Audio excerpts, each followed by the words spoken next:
did you find most frustrating tonight about the offensive game? I don't know. Maybe everything. Get the ball in good field position, we ain't capitalize, but that's on us. We got to go out there and execute the plays that's called and do our thing and win our one-on-one matchups. DJ, would you say it's taking longer than you expected for things to come together offensively?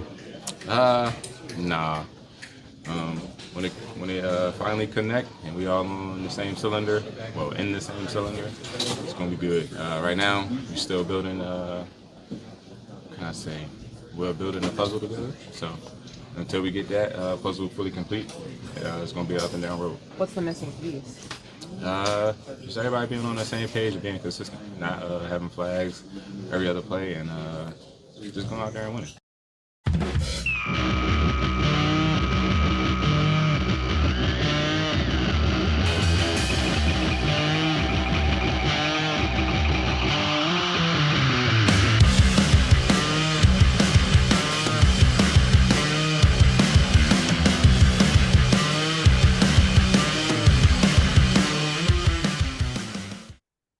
You want to be in the game at the end with a chance for the win.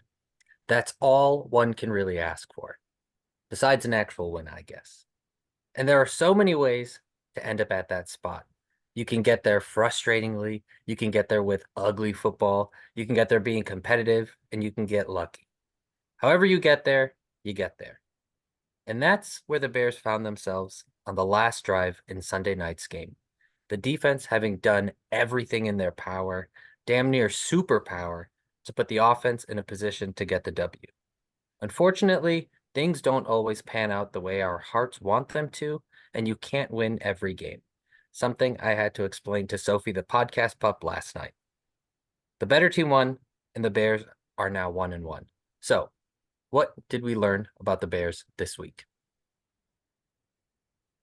Oh boy. I just love, even though we talk about this stuff, I love that's so funny. Yeah, man. I know. You know what? I know you're gonna ask me that question, and I just feel totally unprepared for it. So look, there's two different paths we can go down here. There is the good, right? And I think we've kind of talked about this in weeks past. And it's a lot of the same thing, right? We said last week that the offense is going to take 5 or 6 games to really figure out who they are, what they're good at, where they can excel, and just get on rhythm with each other, right? You saw a lot more miscommunication yesterday. Not more, but you saw additional miscommunication. Glaring almost at points, like shockingly, upsettingly, a lot. Yeah, like a lot. Caleb throwing on the wrong shoulder to DJ, or even the last play of the game. You know, he thought Rome was going to run a corner and come back, and Rome ran a corner post. And so he just like threw it out of bounds, right? And so that stuff is going to take time. And, you know, you want to see our guys do well, but at the same time, you have to understand it's a process. But having said that, the good narratives, right? They lost to a Super Bowl contender on the road, and they were in it, right? They were driving. They were at midfield with a chance to take the lead. That defense is looking elite. It'll keep us in, I think, every game that we play. I don't know if they're going to get outmatched anywhere. You know, everyone expected them to be 1-1 at this time, right? Everybody circled Houston as a loss. So there's nothing that's surprising that came out of that. And Caleb obviously improved from week 1 to week 2. It was harder to get worse after week 1, I guess. But he was looking a lot more comfortable, especially in the first half. In the second half, he tried to he was trying to make stuff happen, right? He's trying to throw the ball downfield because we weren't really doing a lot. And I didn't have a problem with those interceptions. You know, one was on a 3rd and 15. It's basically a long punt. He's just trying to, throw it up and make something happen. Yeah. So those are some of the goods. But I think for today, Chirag, we're choosing violence here. Jesus. And yeah, and diving into a little bit about really some of the frustrations. Because I'm sure watching it, you were frustrated, right? With just some of the sloppiness that you probably didn't even think you'd get frustrated with, but they just didn't look clean in their operation.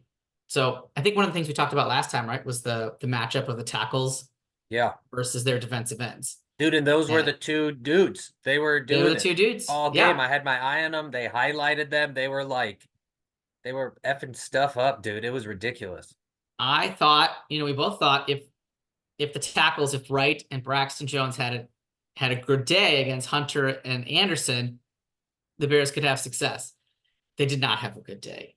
Darnell Wright especially struggled. That's the worst game I've ever seen Darnell Wright play. He was bad. The whole offensive line was bad. I read somewhere that Caleb was pressured on 36 of his 37 pass attempts. Yeah, I think in the third quarter they said it was like 22 of 23 or something like that. And I was like, I wanted to mark it, but I was like, I don't know what, yeah, whatever the end number, it's going to be more, but it was Yeah. constant, dude. It was like unrelenting, their Yeah. pressure. And they kept, yeah, I mean, they were talking about how they just blitzed him basically all game. They were actually, so they were blitzing and they were doing these stunts on the D line. Now, stunt is where you basically, a defensive lineman starts in one position and then he'll loop around and come in from a different position. So some of the times they had the end fake rush on the end, and then the tackle would take up the two offensive linemen, and then he'd go around them and come up the middle, right up the gut to Caleb. And the offensive linemen, our guys were just confused. They had two hats on one, and one guy's running free, and it was just all in his face. And I don't know, man. Like, I don't think the offensive linemen suddenly forgot how to play, because Jenkins pretty solid. Jones is pretty solid. Wright was good last year. I don't know how much of this is on the coaching staff. I feel like they really had a tough day yesterday. Yeah. Now, Matt Eberflus, I think I gave him credit last week for adjusting.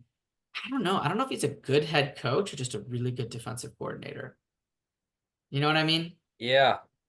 That was kind of the sort of, what wasn't that sort of some of the questions like last year too about him? Like the defense looks fucking phenomenal, dude. They look so good. And like every time you kind of like everything that they needed, the Bears needed, they did it. They got a fumble near the end of the game or whatever, however much time was left for the Bears to get the ball again. Like literally, like everything you kind of could have asked your defense to hold it down, not give up really that many points. Like that's a good offense. CJ Stroud is like the top 7 quarterback or something right now, maybe top 5, depending on who you ask. And they've made that offense kick 3 50+ yard field goals. Now that dude drilled them all, but like, what else can you ask of your defense? They let up 1 touchdown and made this dude kick from like midfield. Dude, it was like really kind of wild to watch that. Just like it was like, yeah, you couldn't ask for more from a defense really in a game, like other than like, can you also then maybe score a touchdown please, which is what happened last week. But like, that's like, I told you, we're not playing Will Levis. You can't play Will Levis every week. You see, he did the same thing again against the Jets. He like fumbled it in their own, whatever. Maybe that's his thing then. Maybe he likes to do that. He likes to do that. It's an interesting strategy, Cotton. Let's see how it plays out. Yeah, they looked. It was like. So I guess to your question, go ahead. I'm sorry. Yeah, no, go ahead. I said to your question, is Eberflus a good defensive coordinator or a good head coach? I mean, that's it. Yeah. How are you feeling about that? I don't know, man, because like the challenges were awful, right? Like either of those challenges, seeing it live, you're like, no, that's you shouldn't challenge that. And he challenged both. I mean, we lost him both. It was just, I don't know. And he doesn't have a lot of accountability over his staff, I feel like. Shane Waldron did not have a great game, I don't think, yesterday. They couldn't run the ball at all, right? It was a very predictable offense. You knew when the tight end screen was coming. You knew when they were going to run it to the left or right. It's very vanilla. There was no real imagination to it. So I don't know. And then there was, I don't know if you noticed, but they had a lot of penalties, like pre-snap kind of penalties. Delays of game, ball starts, ton of those. They had a delay of game coming out of a TV timeout. Like, how do you do that? Like, you have all this time to get your play together. They're still watching the television show. Yeah, exactly. I like this commercial. So I don't know, man. Even when they're getting the play in, it seems like Caleb's getting to the line with about and take a look at this for next game. He's getting to the line with about 9 or 10 seconds left on the play clock, which doesn't give him a ton of time to do some pre-snap analysis. But you can see he's trying. He's pointing out the mic. He's calling There out were some cover zeros. cool things he was doing. I don't know. He was doing some bird wing thing, which I don't know what that was, but it looked really cool. And I think what I liked about that was more like it just like the communication aspect of it and like Yes. talking and because I think he had said at the end, someone had asked him, what do you feel like your game is still missing after the first game? And he talked about like reading blitzes or reading coverage or something about like not fully catching what they were doing. And so to see that was kind of nice. He was recognizing stuff, or at least like acknowledging that he was, you know. I think he's, I mean, he works that line of scrimmage really well. I don't think that's on him, the stuff that happens. I mean, some of the protections on some occasion, yeah, he can probably figure that out a little bit better, but his guys are just whiffing, you know? They're not giving him any time to throw. He actually, I think he averaged 2.59 seconds time to throw. It was the 6th fastest of all the quarterbacks recorded, not including this Monday night game. But of all the quarterbacks, 6th fastest time to throw. And he's still getting just annihilated. So it's not a matter of holding on to the ball too long. He doesn't have a lot of time for the play to develop. The run game's not working, so they're just kind of like teeing off on him. I think he did the best he could. Obviously, there's room for improvement, but I don't think he's the problem right now with that offense. I think Shane needs to figure out how to use his personnel better. He's got Gerald Everett still on there, not Kmet, right? We didn't see Kmet again. I had for in a lot my of the phone game. it written down Cole Kmet with a question mark, and the first time I saw him make a catch was it third quarter or something like fourth. He had a nice catch at the end where he got like blown up and held onto the ball, but like his involvement, he wasn't really involved again. Every time he's on the field, he produces, right? I see him. He missed a couple blocks. I think everybody did, but like, yeah, you said he makes big catches. He's a security blanket. I think he helps calm Caleb down a little bit. So I don't understand what Gerald Everett brings to the table that Cole Kmet can't do. So I don't know. I think they need to really evaluate how they're approaching the game. They need to figure out what their strengths are. That's part of that 5 or 6 week evaluation period that I'm talking about. Shane doesn't know these guys. He doesn't necessarily know what they're good at, or if what they're good at is what's necessary for his system, right? So he needs to figure out the best way to use his pieces. And I think that's part of the learning curves you're seeing. I mean, luckily we're blessed with that defense, so it really just does keep us in the game and give us some extra possessions.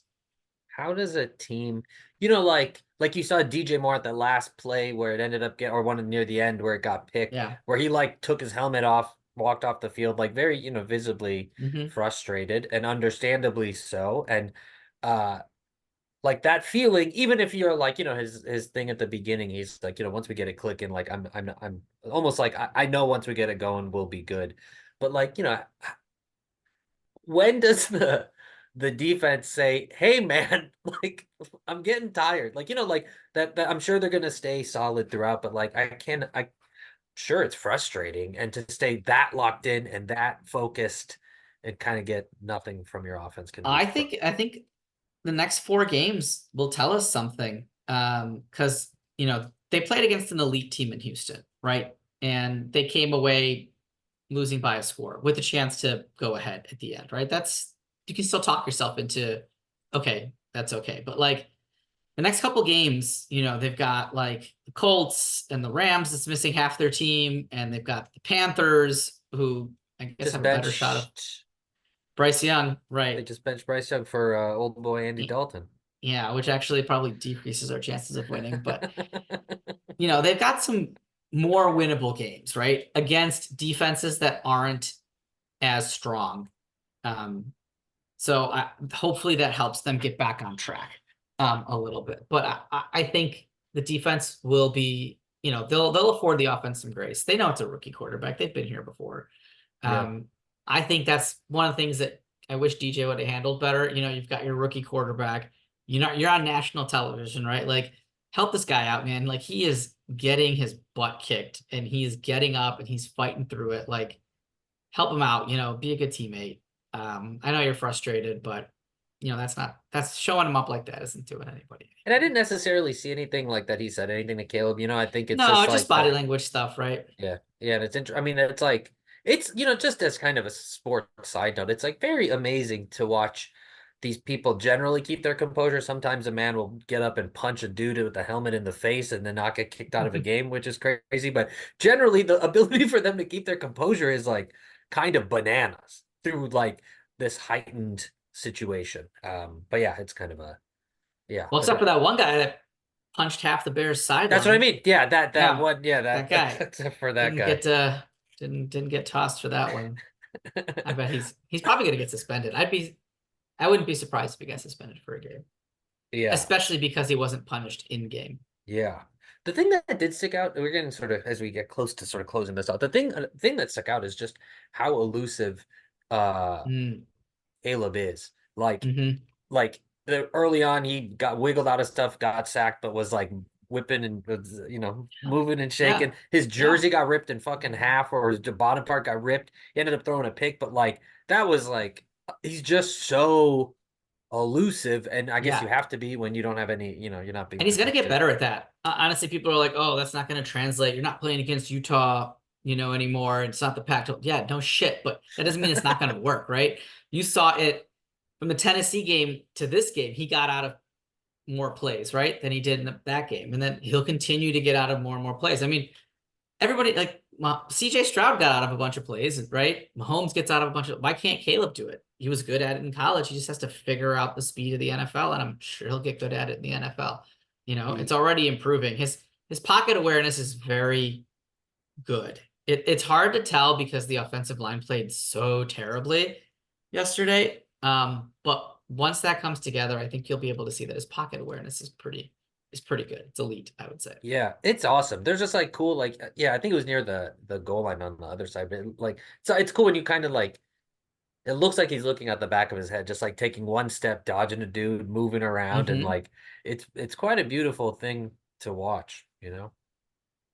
Yeah, no, it's good, and I feel bad for the kid. I hope they don't break him before they figure this out. But I think this team's gonna be fun to watch coming down the stretch. See, I said I was gonna choose violence, and now I'm trying to be a ray of sunshine here.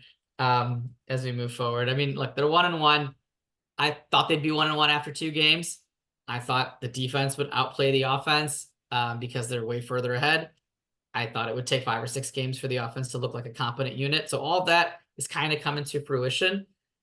You just forget that sometimes these things and you just expect everything to click right away. So Yeah, it's funny. Like you've said all these things, yeah, and then you yeah, still when the thing that you say is happening, you're still like, ugh, but like, yeah. couldn't it be different? I mean, look, and I'm still worried about the coaching staff. I'm still not sold on them. I really actually wanted to get rid of Flus in the offseason because I thought it would be a fresh start. I understand why Poles brought him back. And, he's good on his side of the ball, but he still doesn't inspire a lot of confidence in me from the other stuff, right? The head coaches shouldn't just be good on their side. They should be good at the other stuff. And I don't see enough of that from Flus yet. Yeah. And I'm not seeing anything yet from Shane that would lead me to believe that like he can kind of run that. So Ben Johnson is the OC for the Lions, and Dan Campbell's the head coach. And Dan Campbell, he's big, tough linebacker guy, right? He doesn't really focus on the offense that much, but Ben Johnson is so good at the offensive side of the ball. The Lions just hum while Campbell can do the other coachy kind of stuff. And so that's the kind of person we need Waldron to be, right? If you're going to keep Flus, you need Waldron to really be the offensive, head coach essentially. And I'm not seeing it yet. But he's got some time too. It's just his second game as well. So Yeah. Awesome. Okay, so coming up next week, Bears, Colts. yep. What are some things we should be looking out for in that game? So the running game was a disaster yesterday, right? I think Caleb was the leading rusher with like 20 yards or something like that. So the thing I would watch out for is Swift, Herbert, and the whole backfield. I'd look out for the rushing attack. So the Colts are terrible at stopping the run. Mixon ran for 130 or 40 yards on him. Josh Jacobs ran for 160 yards on him in week 2. And they're also now missing their best defensive lineman. I think he's going to be out next week, DeForest Buckner. He has some sort of injury, lower body injury. So they're going to be even thinner. if there was any week for the Bears to be able to establish a run game and help out Caleb, because honestly, I think they run more play action passes than they do run plays, which, obviously doesn't make any sense. That's how I because would play they're so- NFL blitz. That'd be my Yeah, first play. they're so unsuccessful at it. But if any week was the week to get that running game going, it's got to be this week. So that's a gotta have. Swift has to, I think, break 100 yards in order for me to have confidence that he's the guy and that Waldron knows how to call successful running plays. So yeah, that's the matchup I would look out for, is the Bears running backs versus the Colts front seven. Hell yeah. Okay, and then any things you want to promo? Any articles? Any betting things? No, just keep looking out for the best bets. Didn't go my way last week. But that's why we have more than 1 week. So keep an eye out for the best bets on bearstalk.com, and we'll try to rebound from 0-for-3 performance last week. Man, I can't believe the Raiders beat the Ravens. I didn't see that coming. Did not see that coming. I thought that was a layup. Sweet. Well, for Samir Patel, I'm Chirag Rathod. We are the Bears in the neighborhood. We'll catch y'all next week.